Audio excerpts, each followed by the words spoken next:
दुख का कारण। एक शहर में एक आलीशान और शानदार घर था। वह शहर का सबसे खूबसूरत घर माना जाता था। लोग उसे देखते तो तारीफ किए बिना नहीं रह पाते। एक बार घर का मालिक किसी काम से कुछ दिनों के लिए शहर से बाहर चला गया। कुछ दिनों बाद जब वह वापस लौटा तो देखा कि उसके मकान से धुआं उठ रहा है।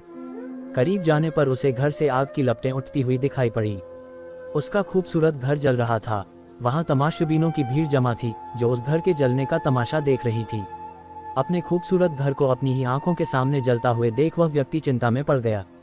उसे समझ नहीं आ रहा था कि अब क्या करे, कैसे अपने घर को जलने से बचाए।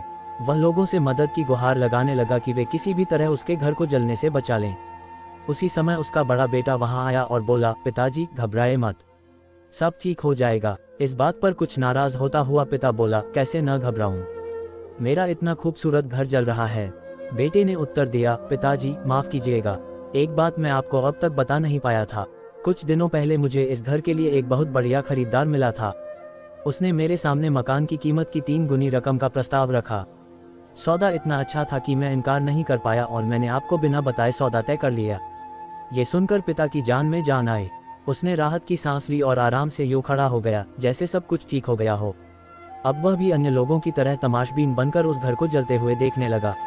तभी उसका दूसरा बेटा आया और बोला, पिताजी हमारा घर जल रहा है और आप हैं कि बड़े आराम से यहाँ खड़े होकर इसे जलता हुआ देख रहे हैं, आप कुछ करते क्यों नहीं?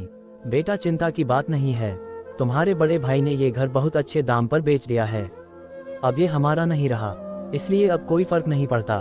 पिता बोला, पिताजी भैया ने सौदा तो कर दिया था लेकिन अब तक सौदा पक्का नहीं हुआ है, अभी हमें पैसे भी नहीं मिले हैं। अब बताए इस जलते हुए घर के लिए कौन पैसे देगा? ये सुनकर पिता फिर से चिंतित हो गया और सोचने लगा कि कैसे आग की लपटों पर काबू पाया जाए। वह फिर से पास खड़े लोगों से मदद की गुहार लगाने लगा। तभी उसका तीसरा बेटा आया और बोला, पिताजी घबराने की सच में कोई बात नहीं है, मैं अभी उस आदमी से मिलकर आ रहा हूँ जिससे बड़े भाई ने मकान का सौदा किया था। उसने कहा है कि मैं अपनी जुबान का पक्का हूँ। मेरे आदर्श कहते हैं कि चाहे जो भी हो जाए अपनी जुबान पर कायम रहना चाहिए, इसलिए अब जो हो जाए, जबान दी है तो घर जरूर लूंगा और उसके पैसे भी दूंगा। पिता फिर से चिंता मुक्त हो गया और घर को जलते हुए देखने लगा। कहानी का सीख। मित्रों, एक ही परिस्थिति में व्यक्ति का व्यवहार भिन्न भिन्न हो सकता है और यह व्यवहार उसकी सोच के कारण होता है। उदाहरण के लिए जलते हुए घर के मालिक को ही लीजिए। घर तो वही था जो जल रहा था, लेकिन उसके मालिक की सोच में कई बार परिवर्तन आया और उस सोच के साथ उसका व्यवहार भी बदलता गया। असल में जब हम किसी चीज से जुड़ जाते हैं तो उसके छिन जाने पर या दूर जाने पर हमें दुख होता है, लेकिन यदि हम किसी चीज को खुद से अलग कर देखते हैं तो एक अलग सी आज़ादी महसूस करते हैं और दुख हमें छूता तक नहीं है। इसलिए दुखी होना और ना होना पुनर्तः हमारी सोच और मानसिकता माइंडसेट पर निर्भर करता है।